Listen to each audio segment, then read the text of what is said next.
Photo, BCFC, Getty. Everyone knows that lawyers are awful, that's why in the movie The Devil's Advocate the devil's profession is a lawyer. And this story is just more proof that lawyers are garbage cans. Andrew Spark, a Florida lawyer, was recently arrested after it was discovered that he not only exposed himself at Pinellas County Jail, but he also asked for sexual favors from a female inmate. In a news conference on Monday, Pinellas County Sheriff Bob Gualtieri said that Spark was using his legal status to meet with female inmates and then paying them to have sex with him. Oh, and he also recorded it all on his iPad for a girls in jail porn series. Signed, he was a lawyer. Spark was allowed to gain access to inmates in a private room where there are no surveillance cameras or electronic recording. The only thing there was Spark, the inmate, and his iPad that he was allowed to bring in.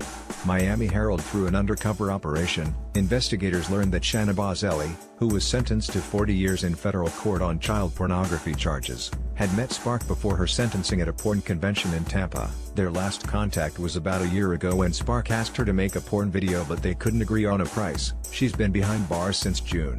Late last month, the sheriff said, Spark met with Bozelli in private, even though he had never represented her. He really duped the system, said Gualtieri. He shouldn't have had access to her. Bozelli was surprised to see him, and even more surprised when Spark told her he was making porn videos of inmates performing oral sex on him in exchange for a small amount of money in the inmate's account for the commissary, where prisoners can buy stuff like a candy bar. We're not talking big sums of money, he said, 30 or 40 bucks. Spark was caught after he exposed himself to another inmate, Antoinette Rose Napolitano, who he met on Backpage.com.